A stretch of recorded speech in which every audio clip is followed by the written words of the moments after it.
बिस्मिल्लाहिर्रहमानिर्रहीम अल्हम्दुलिल्लाह वस्सलातु वस्सलामु अला रसूलिल्लाह व अला आलिहि व अस्हाबिहि अजमईन फ़अऊज़ु बिल्लाहि मिनश शैतानिर रजीम बिस्मिल्लाहिर्रहमानिर्रहीम रब्बि इश्रह ली सदरी व यस्सिर ली अमरी वहलुल उक़दतम मिन लिसानी यफ़क़हू क़ौली। अस्सलामु अलैकुम व रहमतुल्लाहि व बरकातुहू। जैसा कि अभी आपने सिस्टर तैयबा से जाना, जो कि फर्स्ट स्पीकर थी, कि किसी के बारे में मुहासिब होने का मतलब क्या होता है और किस किस तरह से हम लोगों के बारे में जजमेंटल हो जाते हैं। और किसी के बारे में जजमेंटल होना ये एक ऐसी बीमारी है जिससे यकीन जानिए हम सब अफेक्टेड है किसी न किसी डिग्री में। मुझे नहीं लगता यहाँ पे कोई भी ऐसा होगा जो यकीन के साथ ये कह सकता है कि हम कभी किसी के बारे में जजमेंटल नहीं होते। इतने आसानी से हम किसी के बारे में भी मुहासिब हो जाते हैं, और स्पेशली नेगेटिव जजमेंट,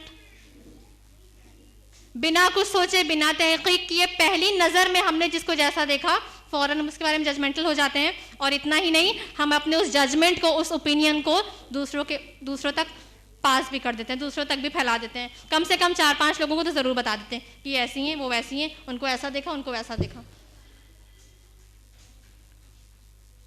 और हम इतने एक्सपर्ट हो चुके हैं इस चीज़ में, अब इतनी महारत हासिल कर लिया है हमने।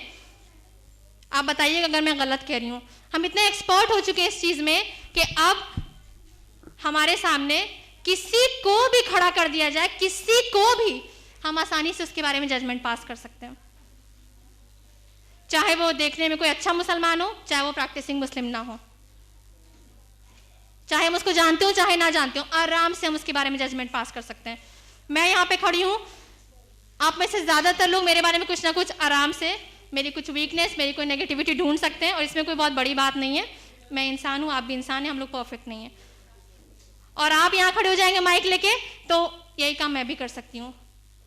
ये कोई बहुत बड़ा अकम्पलिशमेंट नहीं, तारीफ नहीं है, ये मैं बस इसलिए बता रही हूँ कि हमारी बीमारी की सीरियसनेस कितनी बढ़ गई है।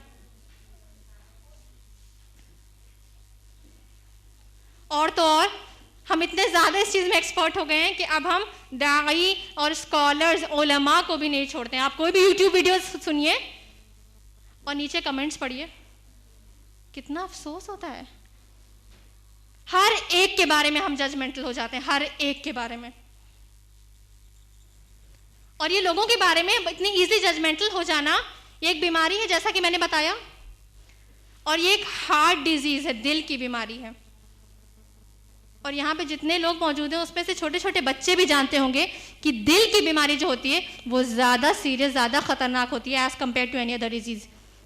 दूसरों के बारे में मुहासिब होना, ये हमारे चेहरे पे या हाथ पे दिखता नहीं है कि हम इस बीमारी से सफ़र कर रहे हैं, कोई दाने वाने नहीं निकल आते हैं चिकन पॉक्स की तरह। ये दिल की बीमारी है। और अगर आपको इस चीज़ का रियलाइजेशन हो गया हो कि दिल की बीमारी है इसलिए और ज़्यादा खतरनाक है हमारे लिए, तो आप ज़रूर इसको जानने की कोशिश करेंगे कि क्यों ये इतना सीरियस इशू है, दूसरों के बारे में जजमेंटल होना, और क्यों इस्लाम हमें इस चीज़ के लिए बिल्कुल मना करता है।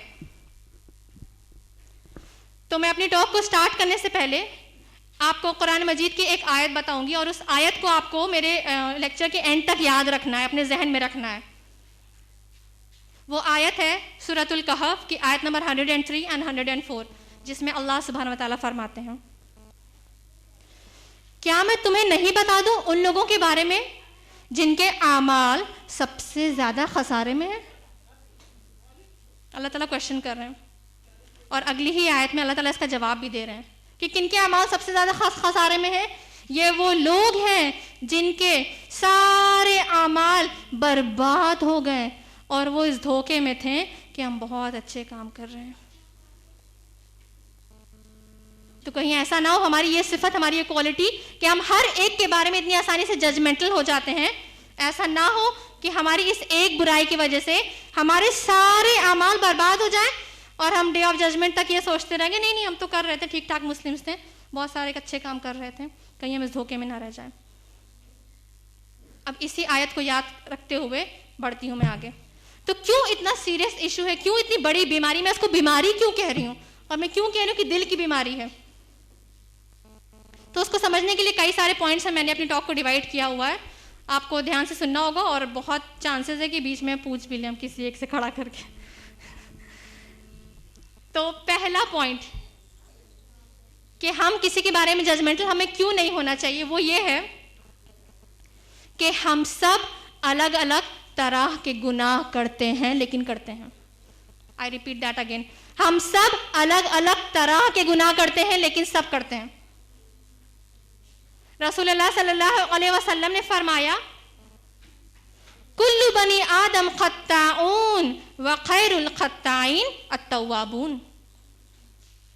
आदम की हर औलाद गुनहगार है, लेकिन सबसे बेहतर गुनहगार वो है जो तौबा करे। तो मैं नहीं कह रही हूं, अल्लाह के रसूल सल्लल्लाहु अलैहि वसल्लम कह रहे हैं हम सबसे गुनाह होता है। तो जस्ट बिकॉज मेरा वाला गुनाह आपके गुनाह से अलग है, या फिर जस्ट बिकॉज अल्लाह ने मेरे वाले गुनाहों को छुपाया रखा हुआ है अभी लोगों से, that doesn't give me the license कि हम दूसरों को जज कर लें। इसी तरह नेकियां भी हम अलग अलग तरह की करते हैं, और जरूरी नहीं सब चीजें सब दूसरों की हर नेकी हमारे सामने आ जाए। तो आप बताइए नेक अमाल कितने हैं, कोई बता सकता है गिन के कितने नेक अमाल हैं? इस्लाम में 20 या 25 नेक अमाल हैं। बहुत सारे हैं, हजारों सैकड़ों। सुन्नत कितनी है, किसी को पता है कितनी सुन्नत है? हजारों सैकड़ों। तो समझ लीजिए उस 1000 सुन्नत में से आप कोई सी 20 कर रहे हो और मैं कोई दूसरे तरह की 20 कर रही हूं, और मेरी वाली आपसे मैच नहीं कर रही है, तो हम फौरन जजमेंटल हो जाते हैं कि हम ये कर रहे हैं, वो ये नहीं कर रही हैं। हालांकि बहुत चांसेस है, बहुत पॉसिबिलिटी है कि वो तो कोई दूसरी तरह की 20 कर रही हूं। आपने कभी सोचा है, हम हर नमाज की हर रकात में सूरह फातिहा पढ़ते हैं ना, उसमें हम अल्लाह सुब्हान व तआला से दुआ करते हैं, इहदिनस सिरातल मुस्तकीम, अल्लाह हमें हिदायत दीजिए सीधे रास्ते की, सिरात मुस्तकीम की, अल्लाह हमें हिदायत दीजिए। और ये दुआ हमें किसने सिखाई है? किसने सिखाया कैसे दुआ करो, बताइए जल्दी से? अल्लाह सुब्हान व तआला ने सिखाया है ना, इहदिनस सिरातल मुस्तकीम, ऐसे दुआ मांगो। तो आप कभी गौर करिए, अल्लाह सुब्हान व तआला हमें रास्ते की दुआ करने को क्यों सिखाया अल्लाह ने हमें, ना कि मंजिल। हालांकि कुरान में कई जगह और दूसरी जगह पे हम मंजिल के लिए भी दुआ करते हैं। मंजिल हमारी क्या है? जन्नत, आखिरत में कामयाबी। लेकिन कुरान की पहली सूरतुल फातिहा में हम रास्ते की दुआ करते हैं।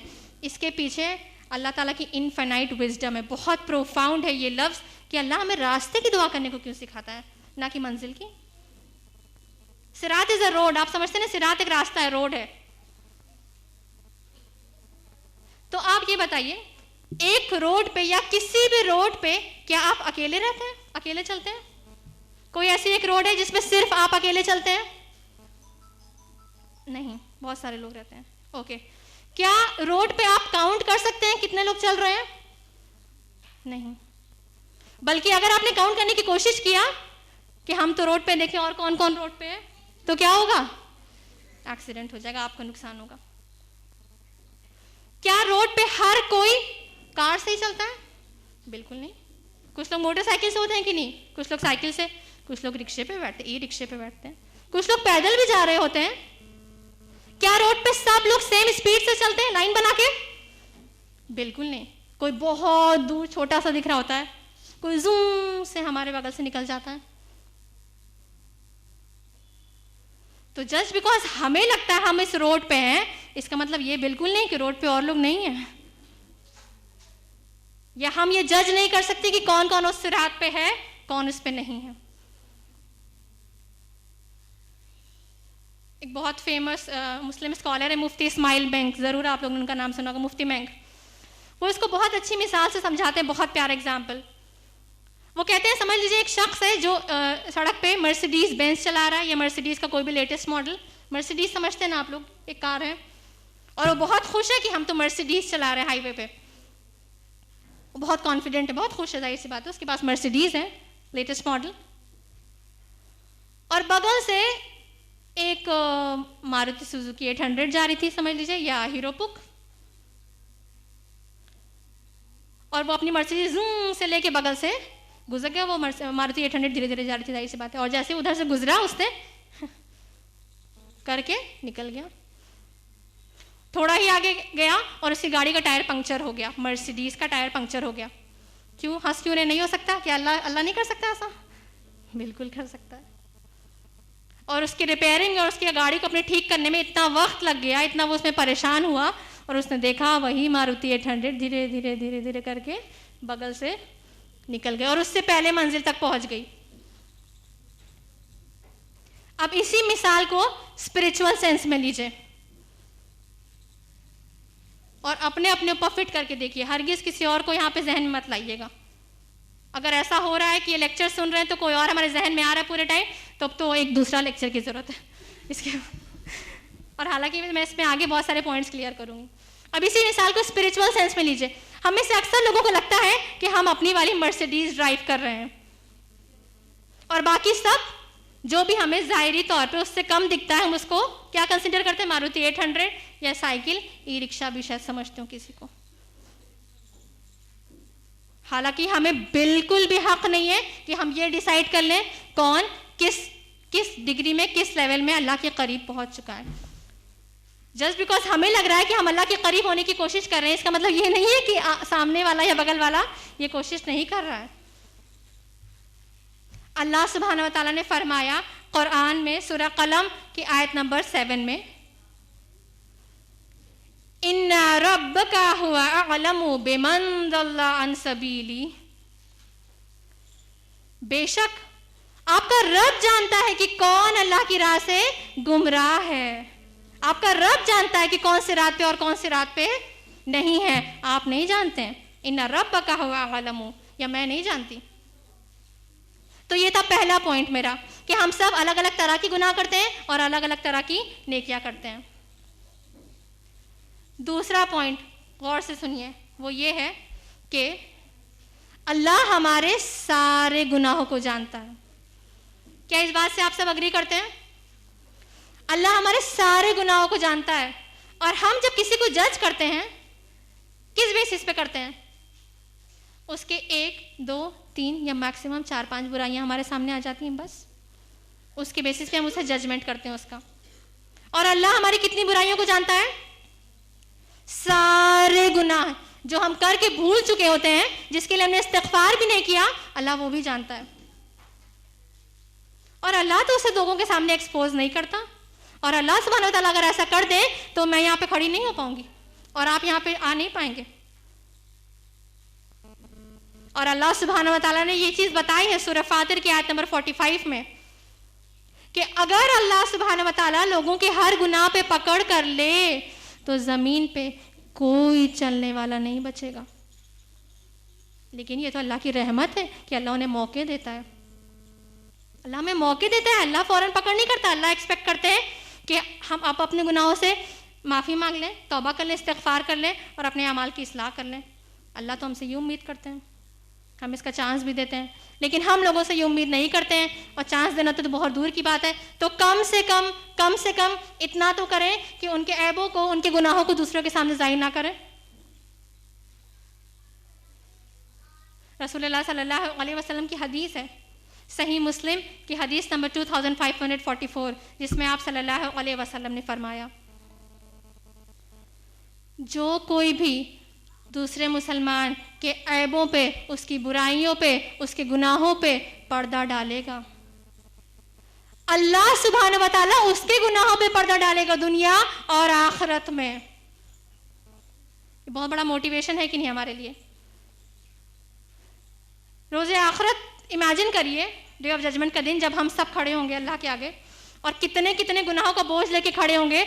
और उस वक्त हम सब के सब सिर्फ यही चाहेंगे कि अल्लाह हमारे गुनाहों को छुपा दे, छुपा दे, छुपा दे और लोगों के सामने जाहिर ना करें। तो रसूलुल्लाह सल्लल्लाहु अलैहि वसल्लम ने उसका इतना सिंपल सा एग्जाम्पल, सिंपल सा सीक्रेट बता दिया है। क्या करना है हमें? दुनिया में दूसरों के ऐबों पे पर्दा डालो तो अल्लाह हमारे ऐबों पे पर्दा डालेगा। और अगर हम ऐसा नहीं कर पा रहे हैं, अगर ये हदीस हम इतना मोटिवेट नहीं कर रही है, तो एक और हदीस जान लीजिए जिसमें रसूलुल्लाह सल्लल्लाहु अलैहि वसल्लम ने फरमाया, मन ततब्बअ औरतह अखीही मुस्लिम, जो कोई भी अपने दूसरे मुसलमान का ऐब चुनने की कोशिश करेगा, उसके गुनाह चुनने की कोशिश करेगा, उसको दूसरों के सामने जाहिर करेगा, स्पाइस मिलेगा जैसे ही बताएगा दूसरों को, ततब्बा औरतहु अल्लाहु यफ़दहु, तो अल्लाह उसके ऐबों के पीछे पड़ जाएगा यहां तक कि वो इंसान बर्बाद हो जाएगा।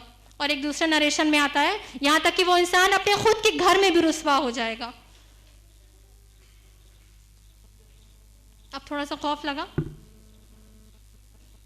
अल्लाह ना करे अगर हमारी ये सिफत, ये क्वालिटी गई नहीं, तो अल्लाह हमारे ऐबों के पीछे ना पड़ जाए, क्योंकि बेशक अगर अल्लाह हमारे ऐबों के पीछे पड़ गया तो बेशक हम बर्बाद ही हो जाएंगे, अपने घर में, अंदर बाहर, दुनिया आखिरत सब जगह। तो हमें दूसरों के ऐबों पे पर्दा डालना चाहिए, ये याद करके कि अल्लाह तो हमारे बहुत सारे ऐबों पे पर्दा डाले हुए हैं।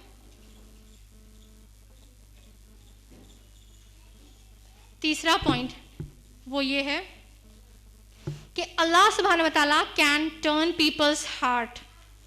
अल्लाह जब चाहे लोगों का दिल पलट सकता है और पलट देता है। इसको समझाने से पहले मैं आपके सामने 2-3 मिसाल पेश करूंगी क्विकली। और ये कोई मेड अप स्टोरीज नहीं है, ये हकीकी स्टोरीज हैं, ये रियल स्टोरीज हैं। यूके के इस्लामिक स्कूल में एक टीचर हैं, प्रेजेंटली हैं वो वहाँ पे। वो बताती हैं कि वो किस तरह से इस्लाम की टूवर्ड्स आई थी, उन्होंने कैसे इस्लाम कबूल किया। तो कहती हैं कि मैं एक बहुत स्टॉन्च क्रिश्चियन थी, मैं बहुत क्या कहते हैं उसको, कट्टर क्रिश्चियन थी, और मैं हर तरह की जाहिर सी बातें सिंस में मुलविस थी। मैं बहुत गाने सुनती थी, म्यूज़िक और अल्कोहल, शराब का बहुत ज़्यादा मुझे एडिक्शन था, और मैं नाइट क्लब्स जाती थी। और एक दिन शाम को मैं जो स्ट्रीट फूड्स होते हैं ना, स्ट्रीट रेस्टोरेंट्स, वहाँ से मैं शावरमा खरीदने गई। और मुझे शावरमा जो शख्स बेच रहा था वो मुसलमान था, और उसने शावरमा बनाते हुए बगल में एक फ़ोन रखा हुआ था जिसमें कुरान की क़िरात प्ले हो रही थी। और वो कहती मैं वहाँ पे गई और मुझे इतना अच्छी लगी वो आवाज़, तो मैंने कहा दैट्स अ नाइस म्यूज़िक, बहुत अच्छा गाना है, आप मुझसे शेयर कर सकते हैं ये। तो शख्स ने बताया कि नहीं ये म्यूज़िक नहीं है, ये कुरान मजीद है, अल्लाह का कलाम है, मैं सुन रहा हूँ। बहरहाल उन्होंने वो शेयर इट या ब्लूटूथ से या जो भी हो उससे शेयर कर लिया। वो कहती मैं घर गई, मैंने उसको सुना और फिर सुना और फिर सुना और फिर सुना, और फिर मुझे पता नहीं क्या हुआ, मैंने इंटरनेट खोला और गूगल खोला और उस पर कुरान सर्च किया और फिर कुरान का तर्जुमा पढ़ा और मैंने इस्लाम कबूल कर लिया। सुभान अल्लाह। आप बताइए इस लेडी के बारे में क्या हम इमेजिन कर सकते हैं अल्लाह इस तरह से लोगों का दिल पलट सकता है? मेरी तो इमेजिनेशन से परे है। इसी तरह एक और शख्स है अमेरिका के, वो कहते हैं, वो भी क्रिश्चियन थे, वो कहते हैं कि मेरी और मेरी माँ की, मेरी वालिदा से बहुत मेरी बहस हो गई थी, और बहस इतनी बढ़ गई कि लड़ाई होने लगी, और मैंने गुस्से में अपनी अम्मी को, मदर को कस के मार दिया, और मार दिया तो वो गिर गई और उनको खून बहने चोट लग गई, उनको जोर से मार दिया, मतलब गुस्से में। और जब उन्होंने ये देखा तो बिल्कुल घबरा गए कि घर के बाकी लोग आ गए या रिश्तेदार, अगल बगल के लोग सब मुझे पकड़ेंगे, क्या पता अब मैं प्रॉब्लम में फंस सकता हूँ। तो कहते हैं मुझे घबराहट तो बहुत हो रही थी, लेकिन मैं घबराहट के मारे घर से भाग गया, और मैं भाग गया तो मुझे समझ में नहीं आया मैं कहाँ जाऊँ, तो मैं पब्लिक लाइब्रेरी में चला गया, पब्लिक लाइब्रेरी, और वहाँ पे बैठा था तो मुझे चेहरे से घबराहट झलक रही थी। तो जस्ट टू हाइड दैट, उसको चीज़ को छुपाने के लिए मैंने सोचा कि कोई किताब पढ़ने की एक्टिंग करता हूँ, वरना सोचेंगे ना ऐसे क्यों बैठा है आके अचानक से, इतना हैरान परेशान इंसान। तो कहते हैं बिना देखे मैंने रैंडमली ऐसे ही कोई भी किताब उठा ली, and that happened to be कुरान, और जो किताब मेरे हाथ में आई वो कुरान थी। और फिर वो कहते हैं that book was, I wasn't reading that book was reading me। जो उनका कॉल है, वो कहते हैं मैं उस किताब को नहीं पढ़ रहा था, वो किताब मुझे पढ़ रही थी। अल्लाह अकबर। अल्लाह इस तरह से लोगों का दिल पलट सकता है। और आप सब ने जरूर सुना होगा वो हदीस जो कि मेंशन है सही बुखारी की हदीस नंबर 3470, जिसमें उस शख्स के बारे में मेंशन है जिसने 99 कत्ल किए थे, 99 कत्ल, 99 मर्डर्स। और फिर वो एक शख्स के पास वो जाते हैं और कहते हैं कि सुनिए मैंने 99 कत्ल किए हैं, क्या अल्लाह मुझे माफ करेगा? तो सामने वाले शख्स कहते हैं 99 कत्ल, बिल्कुल नहीं, तुम तो अपने गुनाह में बहुत आगे बढ़ चुके हो, मुझे नहीं लगता अल्लाह तुम्हें माफ करेगा। और उन्होंने गुस्से में उनका भी कत्ल कर दिया। 100 हो गए। अब फिर वो एक और शख्स के पास जाते हैं, कहते हैं सुनिए मैंने 100 कत्ल किया है, क्या आपको लगता है अल्लाह मुझे माफ करेगा? तो बहुत अच्छे शख्स थे, बहुत हिकमत वाले थे, तो उन्होंने फरमाया कि हाँ बेशक अल्लाह चाहे तो तुम्हें माफ़ कर सकता है, तुम अल्लाह से सिंसियरली तौबा करो, इस्तिग़फ़ार करो, अपने अमाल की इस्लाह करो, अल्लाह चाहे तो बेशक तुम्हें माफ़ कर सकता है। तो वो बहुत खुश हुए इस चीज़ से और फ़ौरन अच्छे लोगों की बस्ती की तरफ जाने लगे और रास्ते में उनका इंतकाल हो गया। और आप सबको पता होगा दोनों फरिश्ते आ गए उस वक्त उनकी रूह निकालने के लिए, आज़ाब के फरिश्ते और अल्लाह की रहमत के फरिश्ते, और दोनों में आर्ग्यूमेंट होने लगा कि कौन उनको लेके जाएगा। और फिर लॉन्ग स्टोरी कट शॉर्ट, अल्लाह ने रहमत के फरिश्तों को हुक्म दिया कि तुम इनको ले जाओ और उनकी मग़फ़िरत हो गई।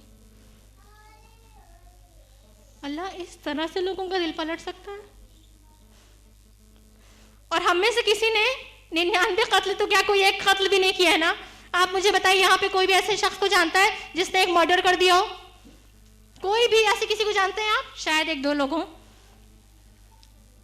लेकिन हम लोगों से ये उम्मीद नहीं कर पाते हैं कि अल्लाह किसी का दिल पलट सकता है।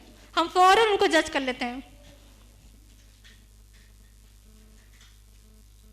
लोग कहते हैं, बहुत अक्सर लोग बोल देते हैं, हम लोग भी कह देते हैं, 700 चूहे खा के कंप्लीट करिए बिल्ली हज को चली। इस्लाम में इसका कोई बेस नहीं है। जब 100 कत्ल करके इंसान जन्नत जा सकता है या उसकी मग़फ़िरत हो सकती है, तो 7 से चूहे खा के बिल्ली बेचारी हज को जा ही सकती है। और बहुत पॉसिबिलिटी कि अल्लाह उसका हज कबूल कर ले, उस बिल्ली का हज मकबूल हो जाए। तो ये इस तरह की बातें हमें बिल्कुल नहीं, कि एक मुस्लिम को सूट नहीं करती ये सब चीज़ें। फ़ौरन हम लोग कह देते हैं देखो कल तक तो ऐसी थी आज ऐसी थी। एक और कहते हैं नया नया मुल्ला करे अल्लाह अल्लाह। मतलब सोचिए हम किस तरह से इस बीमारी में, कितनी सीरियसली हमारे अंदर ये बीमारी पल रही है और हम रियलाइज भी नहीं कर रहे इस चीज़ को। और दिल पलटने वाली बात है, मैं आपको एक और चीज़ बता दूँ, ये दिल पलटना बहुत अच्छी चीज़ लग रही है ना, अल्लाह चाहे दिल पलट सकता है, दूसरों के लिए होप है, हमारे लिए भी उम्मीद है, लेकिन ये साथ ही साथ बहुत खौफनाक भी है ये चीज़। क्योंकि अल्लाह अगर लोगों का दिल इस तरह पलट सकता है, यानी अपनी तरफ पलट सकता है, तो अल्लाह ऑपोजिट डायरेक्शन में भी दिल पलट सकता है।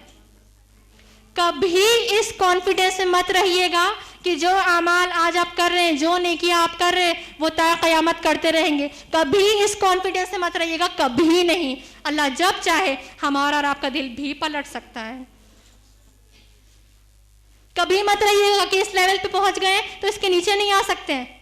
दोनों चीज़ें हो सकती हैं, अल्लाह जब चाहे दिल पलट सकता है। और इसीलिए रसूलुल्लाह सल्लल्लाहु अलैहि वसल्लम बार बार एक दुआ करते थे।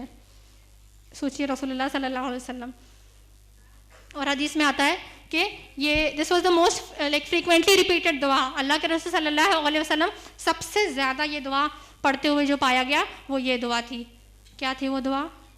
आपने फरमाया या मुक़ल्लिबल क़ुलूब, या मुक़ल्लिबल क़ुलूब सब्बित क़ल्बी अला दीनिक। ए दिलों को पलटने वाले, मेरे दिल को अपने दीन पे साबित कर दे, फॉर्म कर दे, फिक्स कर दे। तो हम याद रखें कि अल्लाह जब चाहे लोगों का दिल पलट सकता है। इसके बाद एक और अहम पॉइंट, उसको समझना बहुत ज़रूरी है, एकदम अंदर से समझना और उसको इंटरनलाइज करना। वो ये है कि किसी भी डीड का, किसी भी अमल का ज़ाहिरी यानी कि एक्सटर्नल डिमॉन्स्ट्रेशन, जो चीज़ हमें बाहर से जैसी दिख रही है, ये बहुत बहुत बहुत गलत तरीका है, फॉल्स तरीका है किसी को जज करने का। आपको मेरी बात समझ में आई? यानी कि एक्सटर्नल डिमॉन्स्ट्रेशन किसी भी चीज़ का ये बहुत बेवकूफ़ों वाला और बहुत गलत तरीका है किसी भी इंसान को जज करने का। क्योंकि हमें याद होना चाहिए कि ह्यूमन बींग्स के, इंसान के, सबके दो एस्पेक्ट होते हैं, एक इंटरनल और एक एक्सटर्नल। अंदर वाला तो हमें दिख नहीं सकता, तो हम बाहर वालों पे अपनी पूरी एनर्जी और पूरा वक्त वेस्ट कर देते हैं और अपने ऊपर इतना गुनाह डाल देते हैं। हम ज़ाहिरी से लोगों को जज करते हैं। तो ज़रूरी नहीं है कि हर इंसान ने अपना ज़ाहिरी पहले इम्प्रूव कर लिया हो। दो चीज़ें हैं, तो हो सकता है कोई ऐसा हो जिसने अपना अंदर का इंटरनल बहुत जल्दी ठीक कर लिया, इस्लाह कर लिया, लेकिन बाहर वाले पे अभी सक्सीड नहीं हो पा रहा है, कामयाब नहीं हो पा रहा है। तो कोई ऐसा होगा जिसने ज़ाहिरी अपना बहुत जल्दी ठीक कर लिया, लेकिन अभी उसका अंदर से ठीक नहीं हो पा रहा है, अंदर की चीज़ें। तो कोई ऐसा होगा जिसका ज़ाहिरी और बातिन दोनों बहुत जल्दी इंप्रूव हो रहा हो और उसने दोनों में कामयाबी हासिल कर ली। तो कोई ऐसा होगा कि जो दोनों ही बहुत धीमे धीमे स्पीड पे चल रहा हो। लेकिन जब हमने ये सोच लिया, अगर किसी के ज़ाहिरी को देख के, किसी के एक्सटर्नल डेमोन्स्ट्रेशन, किसी डीड के, किसी अमल को देख के कि वो ये नहीं कर रही है या वो ये नहीं कर रहा है, हम कर रहे हैं ये चीज़, तो मैं उससे बेहतर हूँ। अगर हमारे दिमाग में ये थॉट आ गया किसी एक अमल के लिए भी, मैं पूरी शख्सियत की बात नहीं कर, किसी एक अमल में भी अगर हमने ये सोच लिया कि ये वो नहीं कर रही है, मैं तो करती हूँ ये चीज़, तो बहुत बहुत बड़ी प्रॉब्लम में हम। क्या प्रॉब्लम में है आप सब बताइए? इब्लीस का क्या क्राइम था? इब्लीस जानते हैं आप सब? इब्लीस को जानते हैं? फ्रेंड है आपका? नहीं, अल्हम्दुलिल्लाह। इब्लीस का क्या क्राइम था? अल्हम्दुलिल्लाह, उसने कहा था अना खैरु मिन्हु। बस एक सेंटेंस, एक फ्रेज, अना खैरु मिन्हु, मैं इससे बेहतर हूँ। बस ये उसका गुनाह था और उसका नतीजा क्या हुआ हम सबको पता है। तो कभी भी किसी के ज़ाहिरी को देख के ये थॉट अपने दिमाग में आने ही मत दीजिएगा कि मैं इस चीज़ में उससे बेहतर हूँ, वरना अनइंटेंशनली या इंटेंशनली हम किसके फुटस्टेप्स फॉलो करेंगे? इब्लीस के। अल्लाह हमें इस सबसे बचाए। क्योंकि हो सकता है कोई किसी के लिए हिजाब बहुत इजी हो करना, लेकिन सलात से अभी भी वो स्ट्रगल कर रहा है, सलाह नहीं पढ़ पा रहा है, नमाज में वो पंक्चुअल नहीं है। तो हो सकता है कोई नमाज अपनी किसी ने बहुत अच्छी कर ली हो, लेकिन वो गीबत पे कंट्रोल नहीं कर पाता। तो हो सकता है गीबत पे किसकी बहुत अच्छी पकड़ हो, लेकिन वो अपने अम्मी अब्बा से हार्श टोन में बात कर देता है, उसने सलूक नहीं कर पा रहा अपने माँ बाप के साथ। तो हो सकता है कोई ये सारी चीजें कर रहा हो, लेकिन उसके अंदर कोई दूसरी तरह की वीकनेस हो, फजर की नमाज के लिए वो नहीं उठ पाता।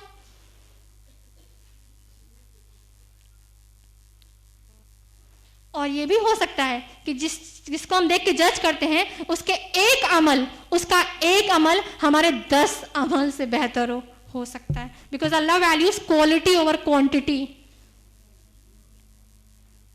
और हो सकता है कोई अपीयरिंगली देखने में बहुत अच्छे मुसलमान नहीं दिख रही हो, लेकिन उसने कभी अपनी जुबान से किसी को तकलीफ नहीं दिया हो।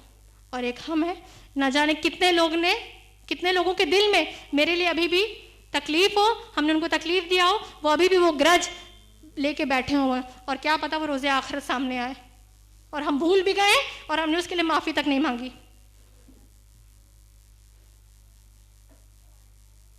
तो हम कैसे लोगों को एक्सटर्नल डेमोन्स्ट्रेशन पे उनका जजमेंट कर सकते हैं? कितनी इल्यूजन की बात है, कितने धोखे की बात है, आप ही सोचिए। और याद रखिएगा, जो मैंने पॉइंट्स बताए, इसका मतलब ये हरगिज़ नहीं है कि हिजाब नहीं करना या नमाज, अगर आप हिजाब नहीं करते या नमाज छोड़ देते हैं या खूब गीबत कर रहे हैं तो आप सोचें अरे कोई बात नहीं, बहुत अच्छी बात है, आज का लेक्चर सुन के आए, किसी को मेरे बारे में जजमेंटल नहीं होना चाहिए। बड़ा अच्छा लेक्चर था तकवा में, किसी को मेरे बारे में जजमेंटल नहीं होना चाहिए। ये पॉइंट नहीं है लेक्चर का। अगर आप ऐसा कर रहे हैं तो फिर आप दूसरों के बारे में जजमेंटल हो रहे हैं। यहाँ आप अपने फ़ायदे के लिए आए और मैं यहाँ अपने फ़ायदे के लिए खड़ी हूँ। मुझे अपने अमाल की इस्लाह करनी है, मुझे दूसरों के बारे में जजमेंटल नहीं होना है, उनके अमाल अल्लाह के बीच और उनके बीच। तो फ़राइज़ ही रहेंगे, जो इंपॉर्टेंट चीज़ है वो इंपॉर्टेंट चीज़ ही रहेंगी, उसका कोई डिनाइल नहीं है। तो अगर हम नहीं कर रहे हैं तो वो हम खुद बहुत बड़ी प्रॉब्लम में और उसको ठीक करें हम। तो एक्सटर्नल डेमोन्स्ट्रेशन भी, किसी भी डीड का एक्सटर्नल डेमोन्स्ट्रेशन से हम बिल्कुल उस शख्स को जज नहीं कर सकते। और ये एक्सटर्नल डेमोन्स्ट्रेशन ज़ाहिरी, ये तो अल्लाह भी नहीं देखता।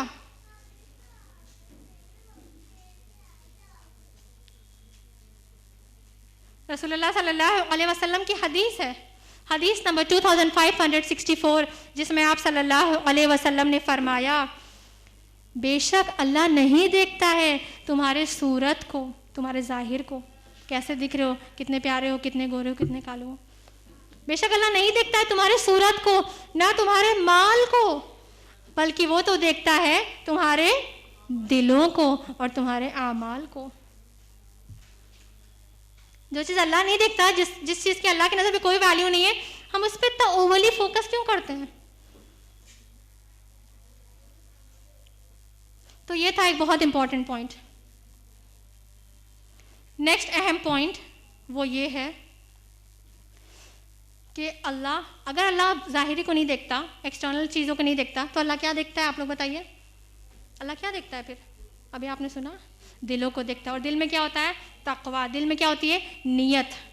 वो हमें और आपको दिख नहीं सकती। तो अगला इंपॉर्टेंट पॉइंट मेरा वो ये है कि अल्लाह sees and he values intention and efforts. अल्लाह हमारी कोशिशों को देखता है, अल्लाह हमारी नीयत देखता है, और ये दोनों ही ऐसी चीज़ें जो हम और आप नहीं देख सकते। सबसे पहले नीयत की बात कर लें, कितनी इंपॉर्टेंट है। नीयत के बारे में आपने बहुत कुछ पहले सुना होगा। नीयत ऐसी चीज़ है कि सिर्फ एक गलत नीयत की वजह से, सदका और सलाह, नमाज जैसी चीज़ भी शिर्क हो सकती है, और वो कंप्लीट फेलियर हो सकती है अल्लाह की नज़र में। 0 पॉइंट, कुछ भी नहीं मिलेगा। और गरीब को खाना खिलाना और मस्जिद बनवाना, इस तरह के अजीम इबादत भी क्या हो सकती हैं? फेलियर, 0। और सिर्फ नीयत, अच्छी नीयत ऐसी चीज़ है जिसकी वजह से एक ऐसा अमल जो मेरी और आपकी नज़र में बिल्कुल फेलियर है, वो अल्लाह की नज़र में बहुत ऊंचा हो। नीयत इतनी पावरफुल चीज़ होती है, और हम और आप देख नहीं सकते, तो उसके बारे में अभी बात नहीं करते हैं। दूसरी चीज़, एफर्ट्स, कोशिश। क्या हम और आप कोशिश को देख सकते हैं दूसरों की? कभी देख भी सकते हैं, लेकिन कभी नहीं भी देख सकते हैं। मोस्ट ऑफ द केसेस में नहीं देख सकते, या पूरी कोशिश तो बिल्कुल ही नहीं देख सकते। किसी चीज़ के लिए हमने कितनी मेहनत किया, कितने एफर्ट्स किया। जब हम कोई काम करते हैं, बहुत मेहनत करते हैं, बहुत दिनों तक, समझ लीजिए हमने 10 दिन, 15 दिन, 15 डेज, 1 महीना, 2 महीना कोई काम किया, या बच्चों ने कोई प्रोजेक्ट बनाया, डेजर्टेशन बनाया, और आखिर में उस चीज़ में फेल हो गए, कामयाब नहीं हुए। तो हम किसी चीज़ में हमने बहुत मेहनत किया हो, लेकिन उसमें हम फेल हो गए, कामयाब नहीं हुए, या उसका रिजल्ट नहीं मिला, तो उस चीज़ की वैल्यू नहीं रहती है एटलीस्ट लोगों के सामने। इसको ऐसे समझ लीजिए, एक बच्चा है जिसने पूरे साल बहुत मेहनत किया, बहुत पढ़ाई किया, और उसका जब फाइनल एग्जामिनेशन, एनुअल एग्जामिनेशन का रिपोर्ट कार्ड आई, तो वो बच्चा फेल हो गया, और उसकी माँ आके पीटीएम में उस टीचर से कह रही है कि नहीं, मेरे बच्चे ने बहुत मेहनत किया था, मेरे बच्चे ने बहुत मेहनत किया था, पूरी रात पढ़ता था वो। क्या वो टीचर उसको पास कर देगी, उस बच्चे को? बेशक उस माँ की बात सच्ची होगी, उसके बच्चे ने बहुत मेहनत की, उसने एफर्ट्स किया है, लेकिन उस टीचर की पोस्ट पे जो बैठा है, जस्ट बिकॉज उसने मेहनत किया हो, उसको पास नहीं कर सकती, क्योंकि उसको क्या देखना है? नतीजा। रिजल्ट क्या था? रिजल्ट आपको नहीं मिला, I am sorry, I am really sorry for that. तो जरूरी नहीं है कि इंसान हमारी कोशिशों को देख पाए, हमारे एफर्ट्स को देख पाए, लेकिन अल्लाह हमेशा हमारी हर एक छोटी बड़ी कोशिश नोट करता है, रिकॉर्ड होती है हमारी कोशिशें। कितनी प्यारी बात है ये ना। अल्लाह को रिजल्ट से कोई ज़्यादा मतलब नहीं है। हम लोग सिर्फ रिजल्ट देखते हैं चीज़ों का। बेशक रिजल्ट अल्लाह के हाथ में, अल्लाह ने चाहा तो नतीजा मिलेगा ही मिलेगा, लेकिन अल्लाह ताला के लिए वो इतना इंपॉर्टेंट नहीं है। अल्लाह ताला के लिए हमारी नीयत और एफर्ट, ये दोनों चीज़ भी इंपॉर्टेंट है। तो अगर रिजल्ट के पॉइंट ऑफ व्यू से देखें कि नतीजा निकला था कि नहीं, या उस काम में कामयाबी मिली थी कि नहीं, सक्सेस मिला था कि नहीं, तो नूह अलैहिस्सलाम दुनिया के पर्सपेक्टिव से, या एक नॉन मुस्लिम के पर्सपेक्टिव से, नूह अलैहिस्सलाम माअज़ल्लाह अपने मकसद में फेल हो गए, क्योंकि उनका नतीजा नहीं निकला। नतीजा उन लोगों ने उनकी दावत को कबूल नहीं किया रिजल्ट के पॉइंट ऑफ व्यू से। लेकिन आप बताइए कि अल्लाह की नज़र में नूह अलैहिस्सलाम फेल हुए? नूह अलैहिस्सलाम की बात कर रही हूँ मैं, अल्लाह के प्रॉफिट। क्यों? क्योंकि अल्लाह ने उनका एफर्ट नोट किया था। कितना एफर्ट किया था उन्होंने? 950 साल, 950 साल। इसी तरह और बहुत से फेमस लोग, सैयद कुतुब शहीद, हसनुल बन्ना, हो सकता है दुनियावी पर्सपेक्टिव से ये कामयाब ना हुए, लेकिन अल्लाह की नज़र में ये लोग बहुत बहुत बहुत कामयाब थे, जबकि इनको अपने टास्क पे नतीजा, रिजल्ट नहीं मिला, पॉजिटिव या कंप्लीट नहीं मिला, ऐसे कह सकते हैं। और एक चीज़ और है, हम और आप इंसान की प्रोग्रेस को नहीं देख सकते हैं। प्रोग्रेस समझते हैं आप लोग? कोई इंसान अल्लाह के लिए कितना आगे बढ़ा है, कितना कामयाब हुआ है। इसको ऐसे समझ लीजिए, एक बहुत प्रैक्टिकल मिसाल है। एक शख्स है, कोई मुस्लिम, जिसकी इलाहाबाद शहर में 3 शराब की दुकान है।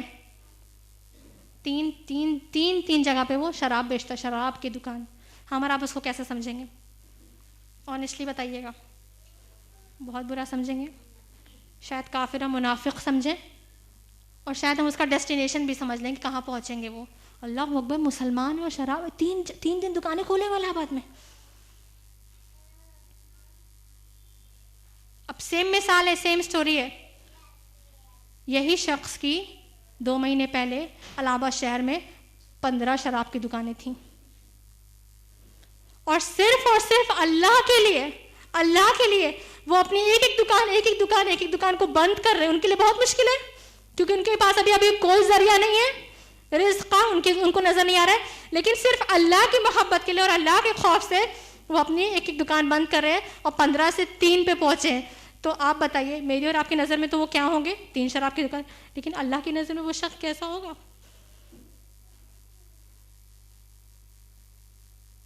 फिर वही चीज़ है, हमें ज़ाहिरी दिखता है तो ज़ाहिरी पे हम फोकस करते हैं। इसी तरह कोई बहन हो, वो हम देखते होंगे हर रोज़ सिर्फ वो 2 रकात की नमाज, 2 वक्त की नमाज पढ़ती है, और बाकी नमाजों का वक्त टाइम होता है लेकिन बैठी रह जाती, उठती नहीं है। तो हम उसको कैसे समझेंगे? इतनी बड़ी मुनाफिक है, सब लोग चले जाते हैं नमाज पढ़ने, उनको बोलते भी है, वो पढ़ती नहीं है। आपको क्या पता कि 15 दिन पहले वो 1 वक्त की भी नमाज नहीं पढ़ती थी, सिर्फ अल्लाह के लिए उसने वो शुरू किया, अपने से, अल्लाह के खौफ से। तो अल्लाह की नजर में उन्होंने प्रोग्रेस किया है, सिर्फ और सिर्फ अल्लाह के लिए। और हमारी नजर में वो कैसी हैं? तो याद रखिएगा, ना हम लोगों का एफर्ट देख सकते हैं, कोशिश, ना हम लोगों की नीयत देख सकते हैं, ना हम लोगों का प्रोग्रेस देख सकते, किसी ने कितना प्रोग्रेस किया अल्लाह के लिए।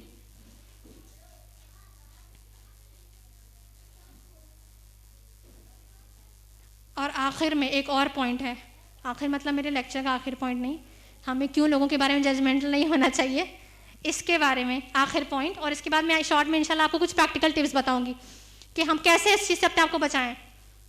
तो आखिर अहम पॉइंट कि हमें क्यों लोगों के बारे में जजमेंटल नहीं होना चाहिए, और आज से ही हमें इस बीमारी को ख़त्म करना है अपने अंदर से, वो ये है, और ध्यान से सुनिएगा, ये बहुत ज़्यादा स्कैरी है, बहुत खौफनाक है।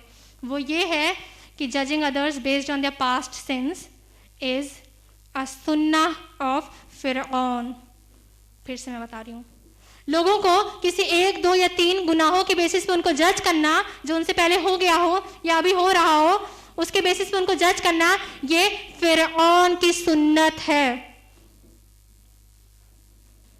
जी बिल्कुल सही सुना आप लोगों ने। कैसे, मैं आपको बता दूं। मूसा अलैहिस्सलाम को आप सब जानते हैं ना, वे फेमस प्रॉफिट ऑफ अल्लाह। उनसे एक कत्ल हो गया था गलती से, अनइंटेंशनली, अनजाने में, बनी इसराइल के एक शख्स का, और फिर वो वहां से चले गए थे। और कई साल बाद अल्लाह सुब्हानहू व तआला ने उनको प्रॉफिट बना दिया, और उनको ये हुक्म दिया कि फिरौन के पास वापस जाओ और उसे अल्लाह की दावत पेश करो, अल्लाह की तरफ बुलाओ। तो जाहिर सी बात, वो घबरा रहे थे कि अल्लाह मुझसे ऐसा ऐसा हो गया है, पता नहीं वो मेरी बात, लेकिन अल्लाह ने कहा नहीं, जाओ अल्लाह के पास, फिरौन के पास जाओ और उसको अल्लाह की दावत पेश करो। मूसा अलैहिस्सलाम गए, लॉन्ग स्टोरी कट शॉर्ट, उन्होंने उनको अल्लाह के बारे में बताया फिरौन को। तो पता है सबसे पहले फिरौन ने क्या कहा? सबसे पहले फिरऔन ने क्या कहा? अल्लाह ने सब कुरान में कोट किया है फिरऔन का स्टेटमेंट। जी, सूरह शुअरा की आयत नंबर 19 और इससे पहले का आप पढ़ेंगे, लेकिन मैं एकदम पॉइंट आपको बता रही हूँ। फिरऔन ने कहा, ये तो वही है ना जिसने वो किया था काम, जिसने काम किया था वही जो कर गुजरा है, वही है ना। वांता मिनल काफिरीन, और तुम तो बहुत काफिर हो यार, तुम तो बड़े नाशुक्रे हो कि हमने तुम्हें अपने घर में इतने सालों तक रखा, बेटे की तरह ट्रीट किया, और आज तुम मुझे ये सिखाने आ गए, और तुम वही हो ना जो तुमने किया था। तो फिरौन ने क्या कहा सबसे पहले? तुम तो वही हो ना कि तुमने वो वाला, ये तो वही है जिसने वो किया था, वो वाला काम, और आज चले आए हमको दीन की बात सिखाने। Sounds familiar? सुना सुना लग रहा है? क्या मेरे और आपके मुंह से कभी ऐसी बातें निकली हैं? बिल्कुल निकली हैं। ऑनेस्टली पूछिए अपने आप से। अरे तो वही है, कल को हिजाब भी नहीं करती थी और आज अल्लाह के दीन की बातें हमें सिखा रही हैं। अरे तो वही है, वो फला फला केस में इन्वॉल्व थी, आज दीन की दाई बन गई हैं, या इस्लामिक स्कूल में पढ़ाने लगी हैं। ये किसकी सुन्नत है? फिरऔन की सुन्नत है, फिरऔन की सुन्नत है। सेम स्टेटमेंट हम बोलते हैं, अल्फाज भी चेंज नहीं करते हैं। सोचिए, सेम स्टेटमेंट। और हम क्या क्लेम करते हैं, किसकी सुन्नत फॉलो करते हैं? मोहम्मद सल्लल्लाहु अलैहि वसल्लम की। तो आज ये मैं शॉर्ट में बता दूं कि मोहम्मद सल्लल्लाहु अलैहि वसल्लम की क्या सुन्नत थी। क्या उनको लोगों की गुनाह के बारे में नहीं पता चलता था जैसे हमें पता चल जाता है लोगों की 1 2 चीज 5 चीजें? क्या उनको नहीं पता होता था? बिल्कुल पता होता था। और सोचिए, एक अल्लाह के प्रॉफिट से, मूसा अलैहिस्सलाम से एक शख्स का अनइंटेंशनली कत्ल हो जाता है, क्योंकि नबी मासूम होते हैं ना, उनसे कोई गुनाह नहीं होता। तो अल्लाह चाहता तो इस चीज़ को हमसे छुपा लेता, हमें पता ही नहीं चलता, लेकिन अल्लाह ने कुरान में मेंशन किया कि मूसा से कत्ल हो गया था और फिर ये हुआ। क्यों? ताकि हम और आप अपने आप को चेक कर पाएं कि फिरौन ने उस केस में क्या कहा और हम क्या करते हैं जब ऐसी सिचुएशन हमारे पास आती है, हमारे सामने आते हैं ऐसे हालात। क्या हम फिरौन की सुन्नत फॉलो करते हैं या मोहम्मद रसूलुल्लाह सल्लल्लाहु अलैहि वसल्लम की सुन्नत फॉलो करते हैं? तो मोहम्मद सल्लल्लाहु अलैहि वसल्लम का क्या तरीका था, वो कितने जजमेंटल थे, आइए शॉर्ट में जान लेते हैं। उसामा बिन ज़ैद रज़ी अल्लाह अन्हु बहुत फेमस साबित है। जंग के टाइम सामने से उन्होंने, एक काफिर आ रहा था, काफिर अल्लाह के दिन के खिलाफ लड़ाई कर रहा था। उसामा बिन ज़ैद ने अपनी तलवार निकाला उनको मारने के लिए, और जैसे उनकी तलवार से करीब आए, उस शख्स ने कहा अशहदु अल्ला इलाहा इल्लल्लाह व अशहदु अन्ना मुहम्मदुर रसूलुल्लाह। और उसामा बिन ज़ैद ने रज़ी अल्लाहु अन्हु फिर भी उन्हें कत्ल कर दिया। और हमारा आप होते हैं तो भी शायद यही करते हैं, जंग में अगर होते हैं। रसूलुल्लाह सल्लल्लाहु अलैहि वसल्लम तक ये बात पहुंची तो आप सल्लल्लाहु अलैहि वसल्लम ने फरमाया, ए उसामा तुमने ऐसा क्यों किया? तो उसामा बिन ज़ैद रज़ी अल्लाह ने बताया कि या रसूलल्लाह, उसने मेरी तलवार देख के कलमा पढ़ा था। या रसूलल्लाह, उसने मेरी तलवार देख के कलमा पढ़ा था। तो जानते हैं अल्लाह के रसूल ने क्या कहा? आप सल्लल्लाहु अलैहि वसल्लम ने फरमाया, क्या तुमने उसका दिल चीर के देख लिया था? क्या तुमने उसका दिल सीना चीर के देख लिया था? और एक और नरेशन में आता है, नबी करीम सल्लल्लाहु अलैहि वसल्लम ने फरमाया, ए उसामा, क्या करोगे तुम जब यही कलमा तुम्हारे खिलाफ पेश किया जाएगा? अल्लाहु अकबर। तो आपने देखा रसूलुल्लाह सल्लल्लाहु अलैहि वसल्लम बिल्कुल भी जजमेंटल नहीं हुए एक ऐसे शख्स के लिए जो कि कुफ्फार की तरफ था और वो इस्लाम के खिलाफ, अल्लाह के दीन के खिलाफ लड़ाई कर रहा था, और तलवार देखने के बाद उसने क्या पढ़ा? कलिमा। रसूलुल्लाह सल्लल्लाहु अलैहि वसल्लम ऐसे शख्स के लिए भी जजमेंटल नहीं हुए थे कभी। उन्होंने कहा तुम्हें क्या पता उसके दिल का हाल। हमजा रज़ी अल्लाहु अन्हु, रसूलुल्लाह सल्लल्लाहु अलैहि वसल्लम के चचा, उनको किसने शहीद किया था? किसके हाथों वो शहीद हुए थे? किसने उनको किल किया था? बताइए, किसी को पता है? वहशी। आप सल्लल्लाहु अलैहि वसल्लम अपने चचा को कितनी मोहब्बत करते होंगे आप सब जानते हैं। और अपने सगे चचा का कातिल जब ये सब हो चुका तो रसूलुल्लाह सल्लल्लाहु अलैहि वसल्लम ने उसी वाशी को एक के बाद एक, एक के बाद एक, एक के बाद एक, एक के बाद कितने खत लिखे, कितने लेटर्स दिए उसको कि ऐ वाशी तुम इस्लाम कबूल कर लो।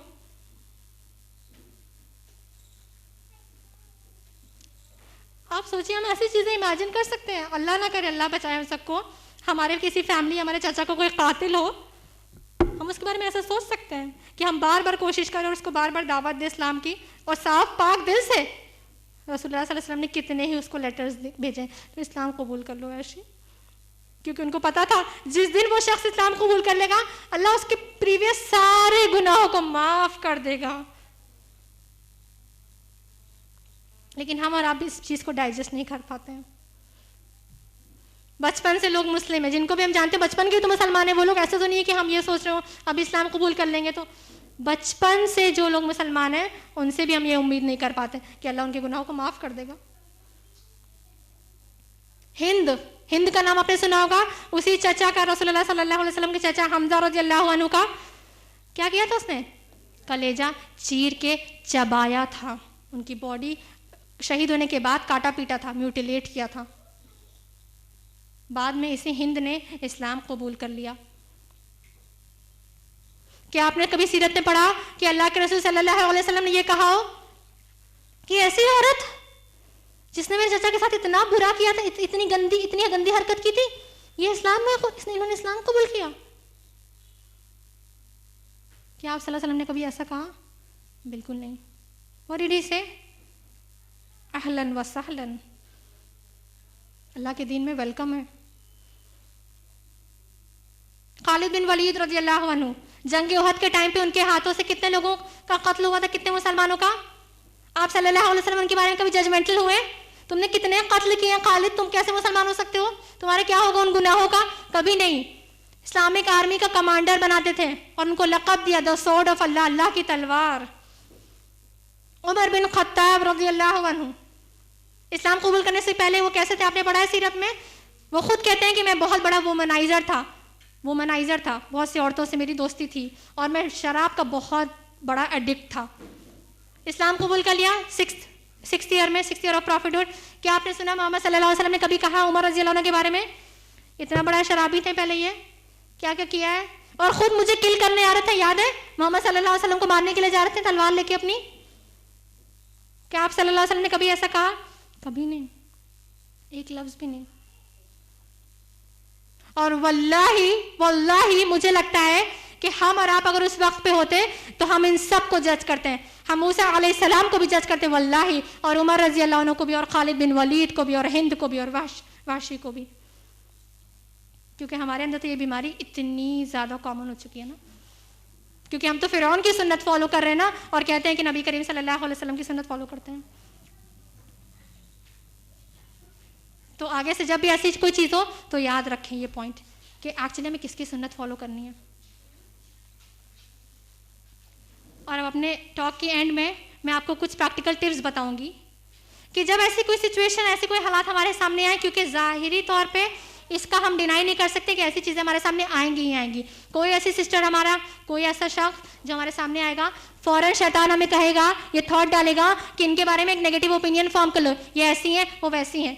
और वो कोई भी हो, शैतान ज़रूर हमारे ऊपर ये ट्राई करेगा ये चीज़, क्योंकि वो तो यही चाहता है कि हम इब्लीस के फुट स्टेप्स फॉलो करें। अना खैरु मिन्हु, मैं उससे बेहतर हूँ। तो हमें अपने आप को ट्रेन करना होगा इस चीज़ से बचने के लिए। तो 6 पॉइंट्स मैं आपको बताऊंगी, उसमें से 3 सोचने की चीज़ें हैं, जी सोचने की चीज़, थॉट प्रोसेस है, और 3 करने की चीज़ें, ऐसे समझ लीजिए। 3 सोचने की चीज़ें, 3 करने की चीज़ें हैं। तो सोचने की चीज़ों में से 3 चीज़ें मैंने बताया। पॉइंट नंबर 1, अपने माइंड को हमें ट्रेन करना होगा। इसके लिए जितनी भी मेहनत लगे, अपने माइंड को ऐसे ट्रेन करना होगा कि जब भी कोई ऐसा सामने आए जिसके बारे में हमें लगे कि हम जजमेंटल होने वाले हैं, चाहे वो किसी भी वजह से हो, कभी भी हमें लगे कि वो ऐसी हैं, देखो ऐसा कर लिया, फौरन सोचें अपने आप को उनकी सिचुएशन में। Put yourself in her situation. अपने आप को उसकी जगह में रख के देखें और इस बात को सोच के देखें कि अल्लाह अगर आपको वहीं रख देता तो। क्योंकि मैंने बताया था, बहुत कॉन्फिडेंट में मत रहिएगा कि अगर कुछ चीज़ें आप कर रहे हैं तो हमेशा करते रहेंगे। कल को अगर अल्लाह ने आपको उनके हालात में रख दिया और लोग आपके बारे में क्या सोचेंगे, आपको कैसा लगेगा? तो फ़ौरन सोचिए, अल्लाह अगर मैं उसकी जगह होती, अल्हम्दुलिल्लाह मैं नहीं, अल्लाह ने हमें बचाया, कम से कम जज तो ना करें। पॉइंट नंबर 2, फ़ौरन सोचिए कि आप कुछ साल पहले कैसे थे। Think about your past. और कुछ साल पहले तो हम लोग कैसे थे, याद करिए। हम तो नमाजें भी नहीं पढ़ते थे, ये हिजाब दूर की बात है, हेड स्कार्फ भी नहीं पहनते थे, और कितने ही गुनाह किए हमने, और कितनी ही मूवीज़ देखा है, और कितने ही गाने सुने हैं, कितने सीरियल्स देखा है, और क्या क्या किया, और कितनी ही ग़ीबत में इन्वॉल्व थे, और कुरान की कोई आयत नहीं पता थी मतलब के साथ, और कुरान मतलब के साथ पढ़ना तो बहुत दूर की बात है, कभी पता भी नहीं था। हम खुद कुछ साल पहले कैसे थे, उसके बारे में सोचिए। अल्लाह ताला ने फरमाया कुरान में, सूरह आल इमरान की आयत नंबर 103 में, बहुत फेमस आयत है, आप सबको पता होगी, जिसमें अल्लाह सुब्हानहू व तआला फरमाते हैं, वअतसिमू बिहब्लिल्लाहि जमीअन वला तफर्रकू, और अल्लाह की रस्सी को तुम सब मजबूती से थाम लो और आपस में फ़िरक़ों में ना बटो। इसी आयत में आगे अल्लाह ताला फरमाते हैं कि और याद करो अल्लाह ने तुम्हारे ऊपर कितना एहसान किया है। याद करो अल्लाह ने तुम्हारे ऊपर कितना बड़ा एहसान किया है कि तुम ऑलमोस्ट जहन्नम के घड़े में गिरने वाले थे। तुम बिल्कुल आग के गड्ढे में लटके हुए थे। तुम्हारे अमाल ऐसे थे कि वहां तक पहुंच गए थे और अल्लाह ने तुम्हें खींच लिया वहां से। अल्लाह ने तुम्हें उससे निजात दे दिया और आज तुम वहां से थोड़ा दूर आ गए हो और बाकी लोग जो हमें वहां खड़े दिखते हैं हम उनको ढकेलने की कोशिश करते हैं उसमें। तो दूसरा पॉइंट, कोई भी ऐसे हालात है किसी को भी हम देखें, स्पेशली अपनी सिस्टर्स को, क्योंकि हम लोग सिस्टर में ज़्यादा होता है, मुस्लिम बहन को देखते हैं और हर चीज़ के लिए और स्पेशली ज़ाहिरी चीज़ों के लिए। तो कोई हिजाब नहीं पहनना तो कोई हिजाब नहीं पहनती, कोई हिजाब पहनता है तो उनका हिजाब टाइट है, कोई अबाया ठीक पहना उनका स्कार्फ कितना छोटा है। बहुत कॉमन चीज़ें हैं। और अभी बहुत दोनों के बीच में एक फाइन लाइन है जो तैयबा ने बताई है। फिक्र आपके जहन में होनी चाहिए बेशक, अगर आप अल्लाह की नाफरमानी देखें तो आपके जहन में फिक्र होनी चाहिए, लेकिन जजमेंट और उस फिक्र के बीच में फ़र्क है। जजमेंट और अम्र बिल मारूफ का काम अलग अलग तरीके का है, दूसरा it's all together different things, opposite things. तो पॉइंट नंबर 1, अपने आप को ट्रेन करें, जैसे कोई ऐसी सिचुएशन आए सोचें कि क्या पता अगर हम उसके हालत में इसी कंडीशन में होते हैं। पॉइंट नंबर 2 क्या है? पॉइंट नंबर 2 बताइए आप लोग। हम पहले क्या थे ये सोचिए, अपना पास सोचिए। पॉइंट नंबर 3 ये बहुत प्रैक्टिकल पॉइंट है। सोचिए और सोचिए सबके लिए कि सब हमसे बेहतर है, सब हमसे बेहतर है, सब हमसे बेहतर है। कोई भी दिखे या अल्लाह वो हमसे बेहतर है, कोई भी दिखे या अल्लाह वो हमसे बेहतर है। अल्लाह सुब्हान व तआला ने फरमाया कुरान में सूरह हुजरात की आयत नंबर 11 में, ऐ ईमान वालों तुम में से कोई मर्द किसी मर्द का मजाक ना बनाए, क्या पता वो तुमसे बेहतर हो। इसी तरह तुम में से कोई औरत किसी औरत का मजाक ना बनाए, उसके गुनाहों को, उसकी गलतियों को 4 लोग के सामने जाके बताए ना, उसका मजाक ना बनाए, उसके बारे में जजमेंटल ना हो, क्या पता वो तुमसे बेहतर हो। अल्लाह ताला फरमाए क्या पता वो तुमसे बेहतर हो। जब हमारा रब कह रहा है क्या पता वो तुमसे बेहतर हो, तो यकीन जानिए और इसको मान लीजिए डिफॉल्ट स्टेट पे कि हमसे बेहतर ही होगी, क्योंकि हमें अपने आप को सेफ कंडीशन में रखना है। तो कोई भी दिखे, कैसा भी दिखे, बाहर से वो प्रैक्टिसिंग मुस्लिम लगे या इवन मुसलमान भी ना लगे या गैर मुस्लिम्स को भी देखिए, हिंदू क्रिश्चियन, या अल्लाह हमसे बेहतर होंगे, या अल्लाह वो हमसे बेहतर है, या अल्लाह वो हमसे बेहतर है। शैतान से फाइट करिए, जैसे ख्याल है किसी के बारे में कोई नहीं अल्लाह हमसे बेहतर होगी, या अल्लाह हमसे बेहतर हो, क्या पता। क्योंकि अभी हमने जाना है ना कैसे अल्लाह दिलों को पलट सकता है और अल्लाह के लिए बिल्कुल ही मुश्किल नहीं है। तो ये 3 चीज़ें सोचने की है। अब 3 चीज़ करने वाली ये मतलब ज़रूरी नहीं जाके करना कोई काम नहीं है, लेकिन टास्क है। तो करने वाली 3 चीज़ें क्या हैं? पहली चीज़ ये है कि hate the sin not the sinner, उस गुनाह से नफरत करिए ना कि उससे करने वाले से नफरत करिए। जो उसमें बुराई दिख रही है उससे बेशक आप नफरत करिए, उसको गलत समझिए। और अगर आप कोई बुराई देखते हैं, ये बहुत अहम पॉइंट है, अगर आप कोई बुराई देखते हैं या मैं कोई बुराई देखती हूँ और मुझे बुरा नहीं लगता तो मेरे ईमान में बहुत प्रॉब्लम है। हमें लाजिमन बुरा लगना चाहिए, ये ईमान का एक साइन है। तो हम जब कभी अल्लाह की नाफरमानी देखें किसी के अंदर या बाहर या माशरे में, हमें बुरा लगना चाहिए, हमें फिक्र होनी चाहिए। We should be concern for her और हिम और इवन फॉर आवरसेल्व्स। लेकिन हेट द सिन, उस गुनाह से नफरत करिए ना कि उस इंसान से, अल्लाह के लिए।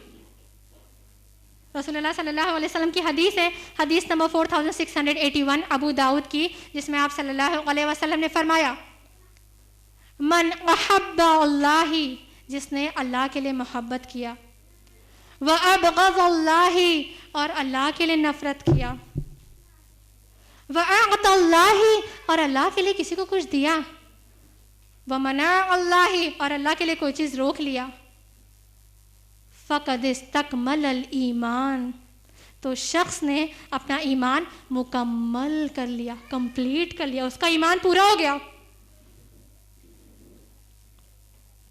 अल्लाह के लिए मोहब्बत किया, अल्लाह के लिए नफरत किया। अल्लाह के लिए मोहब्बत मतलब कि हमें किसी को कोई प्रॉब्लम है, हमें वो नहीं अच्छी लग रही, लेकिन नहीं अल्लाह की नज़र में शायद बहुत अच्छी है, इसलिए अल्लाह के लिए हम उनसे मोहब्बत करते हैं। अल्लाह के लिए नफरत मतलब वो चीज़ तो हमें नहीं पसंद आ रही है, उनकी वो चीज़ हमें पसंद नहीं आ रही है, लेकिन वो भी इसलिए नहीं पसंद आ रही क्योंकि अल्लाह को नहीं पसंद है, इसलिए हम उस चीज़ से नफरत करते हैं। वरना एज अ होल हमें उनसे कोई प्रॉब्लम नहीं है। अपने आप को ट्रेन करिए, अल्लाह के लिए मोहब्बत, अल्लाह के लिए नफरत। जो चीज़ अल्लाह को नहीं पसंद है उसको से आप भी नफरत करिए, लेकिन उस इंसान से नहीं, उसके सिन से। एक शख्स थे रसूलुल्लाह सल्लल्लाहु अलैहि वसल्लम के टाइम पे, वो बहुत बड़े अल्कोहल एडिक्ट थे, शराब की उनको बहुत ज़्यादा आदत थी। और वो इवन रसूलुल्लाह सल्लल्लाहु अलैहि वसल्लम से उन्होंने ये भी कहा, या रसूलुल्लाह मेरे लिए शराब हलाल कर दीजिए।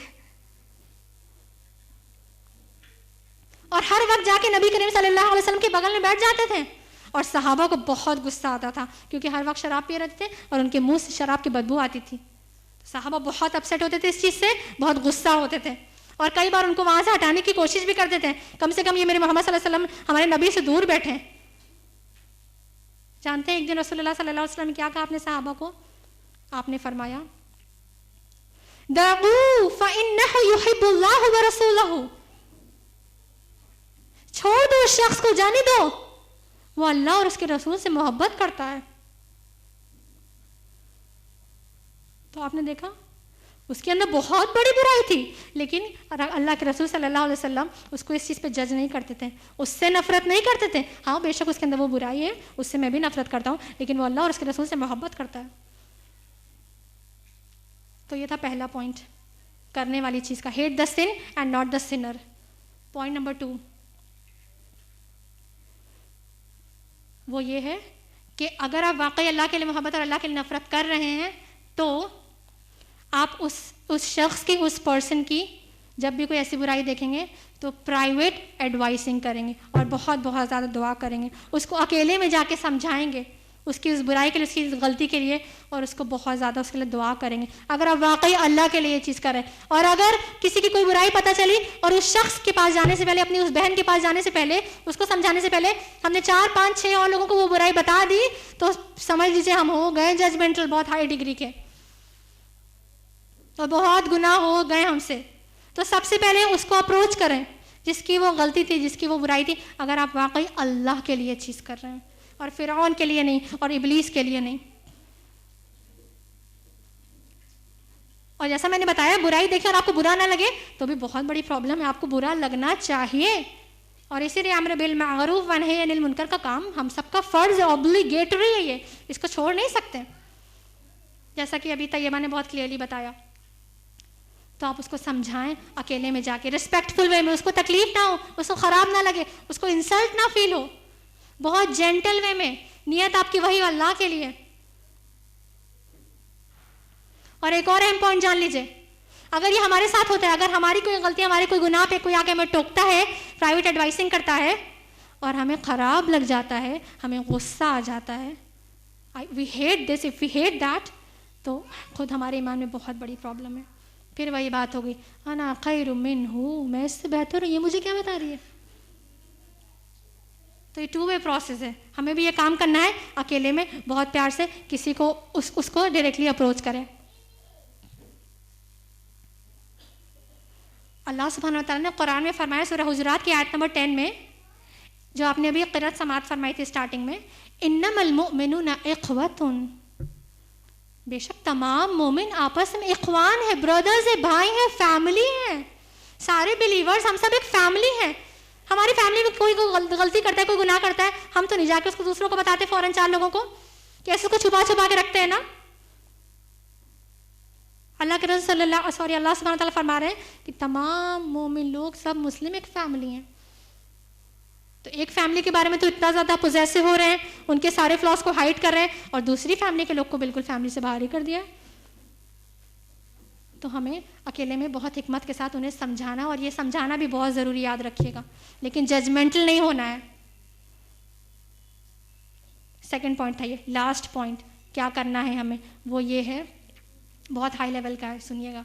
जब भी हमें किसी के बारे में कोई गलती, कोई गुनाह हमारे सामने आ जाए, सबसे पहली चीज़ तो वो सोचनी थी, जो काम मैंने बताया था, अपने आप को सिचुएशन में रखिए, अपने पास्ट के बारे में सोचिए और सोचिए वो हमसे बेहतर है। और ये वाले करने वाली चीज़ का पहला आखिरी पॉइंट ये है, जब भी कोई ऐसी चीज़ पता चले हमें लगे कि हम जजमेंटल हो जाएंगे, फौरन उसके लिए एक्सक्यूजेस ढूंढिए, अपने माइंड में बहाने ढूंढिए। अर्लियर जनरेशन के एक बहुत फेमस स्कॉलर हैं हमदुन अल क़स्सार। वो क्या कहते हैं, ध्यान सुनिएगा। वो कहते हैं जब भी तुम्हें अपने किसी मोमिन भाई, मुस्लिम मतलब सिस्टर ब्रदर, किसी के बारे में भी या किसी के शख्स के बारे में भी कोई गुनाह, कोई गलती पता चले तो उसके लिए 70 बहाने ढूंढो। अल्लाह अकबर, 70 बहाने ढूंढो। और आगे उन्होंने फरमाया अगर तुम ऐसा नहीं कर पाओ तो जान लेना कि बुराई तुम्हारे अपने दिल में है। जब भी किसी के बारे में कुछ ऐसे 70 बहाने ढूंढिए, शायद उसने इस वजह से कर दिया होगा ऐसा, या शायद इस वजह से कर दिया होगा ऐसा, या शायद इसके हालात ऐसे नहीं होंगे, या शायद फोर्सिबली इसको ये करवाया गया हो, या तो शायद वो समझ नहीं पाई वो चीज़ों को, या तो शायद इसको पता नहीं है कि इसमें अल्लाह की नाफरमानी हो रही है, या शायद हमने गलत सुन लिया हो, या शायद हमें वहम हो गया हो, हमें धोखा हो गया हो, या शायद हमने उसको गलत इंटरप्रेट कर लिया हो। 70 बहाने ढूंढिए।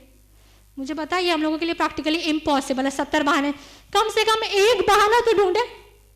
एक बहाना ये तो मुश्किल नहीं है।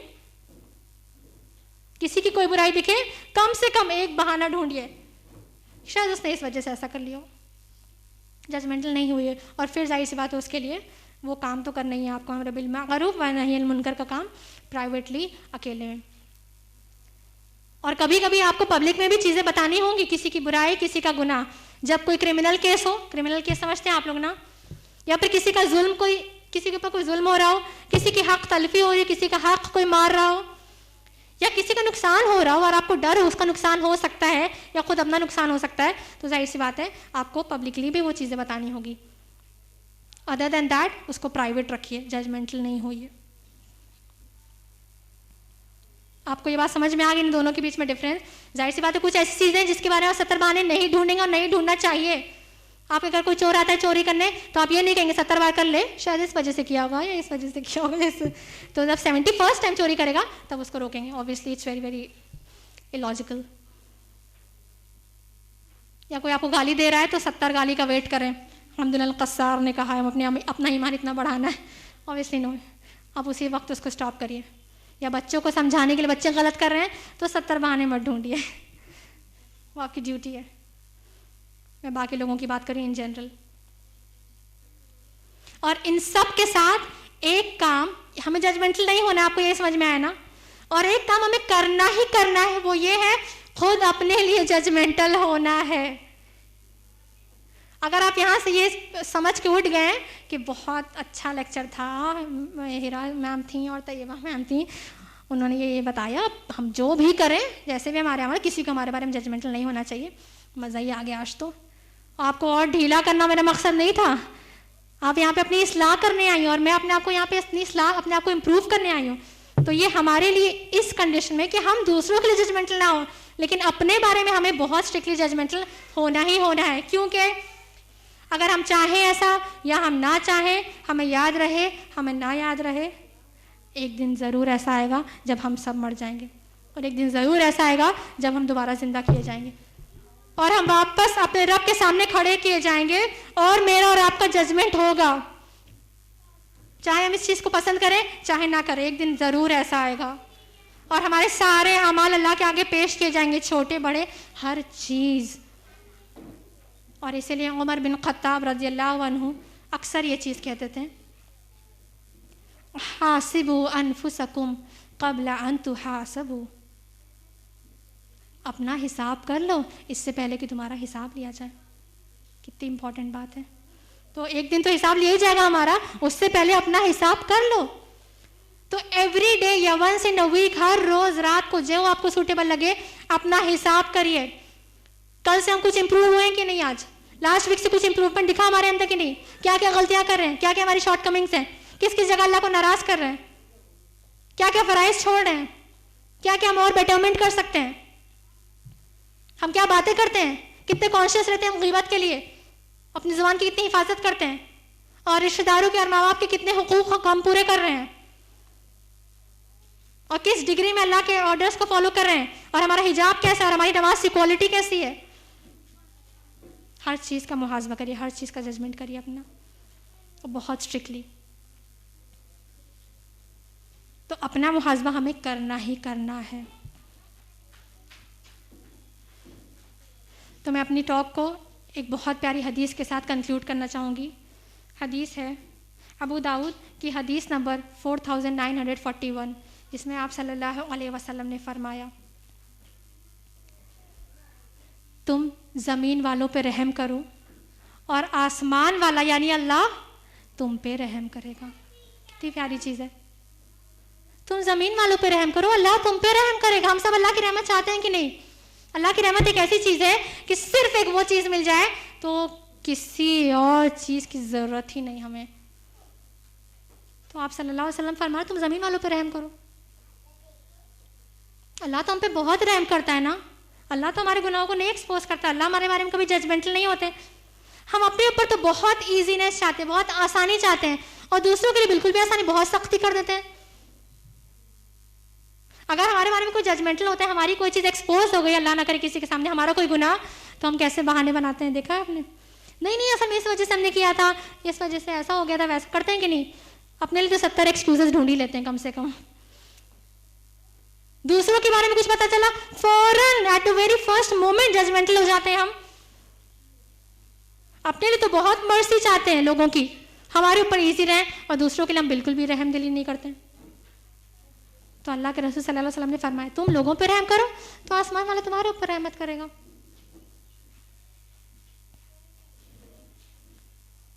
तो मेरी अल्लाह से दुआ है कि हम सब जितने भी लोग यहाँ बैठे हैं, हम में से जितने भी लोग कभी भी किसी शख्स के बारे में भी जजमेंटल हुए हों, अल्लाह हमें उन सब गुनाहों के लिए माफ़ करे। क्योंकि हमें यकीन और हमें रियलाइज़ हो गया है ये बहुत बहुत बहुत गुनाह में हम बहुत बुरी तरह मुब्तला हैं, और ये हमारी रूह, हमारे ईमान को बहुत ज़्यादा डिस्ट्रॉय कर चुका है। अल्लाह सुब्हानहू व तआला हमें उन लोगों में से बनाए कि हम आगे इन फ्यूचर और आज से कभी किसी के बारे में भी जजमेंटल ना हो। जो कुछ भी हमने सुना, अल्लाह हमारे जहनों में ये चीज़ बसाए रखे, हमें याद रहे कि क्यों लोगों के बारे में जजमेंट पास करना या खुद अपने जहन में सोच लेना भी कितना बड़ा गुनाह है। अल्लाह सुब्हानहू व तआला हमें लोगों पर रहम करने वाला बनाए ताकि हमारा रब हमारे ऊपर रहम करे दुनिया और आखिरत में।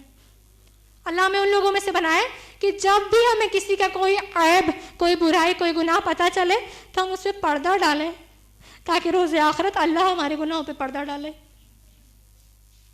अल्लाह हमें उन लोगों में से बनाए कि जब भी किसी को कोई प्रॉब्लम है, हमारी सिस्टर, मुस्लिम सिस्टर, इवन नॉन मुस्लिम्स को, तो वो बहुत आराम से, सुकून से, पूरे कॉन्फिडेंस के साथ, कंफर्टेबली हमसे आके डिस्कस कर लें, और उन्हें यकीन रहे कि हम जजमेंटल नहीं होंगे उनके बारे में, और उन्हें यकीन रहे कि ये वो ऐसी शख्स है या ये कोई ऐसी सिस्टर है जिनको हम आराम से अपनी प्रॉब्लम शेयर कर सकते हैं, और वो 4 जगह जाके बताएंगी नहीं, और हमें प्राइवेट एडवाइसिंग करेंगे, हम अकेले में मशवरा देंगे, सही मशवरा कुरान और हदीस की रोशनी में।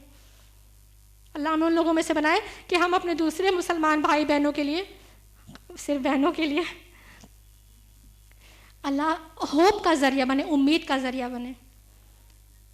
अल्लाह हमें उन लोगों में से बनाए कि हम लोगों के लिए ज़रिया बने अल्लाह के और करीब जाने का, ना कि उन लोगों में से बनाए कि लोग जब हमसे मिले, या हमारी बातों से, या हमारे अखलाक से, या हमारे कैरेक्टर से, या हमारे नेचर से, या हमारे आमाल से, वो अल्लाह के दीन से और दूर जाए।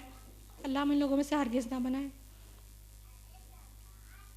और इन सब के साथ साथ अल्लाह हमें इन लोगों में से बनाए कि हर दिन हम अपने आप को इम्प्रूव करें, हम खुद अपने आमाल की इस्लाह करें। जज़ाकुमुल्लाह खैर।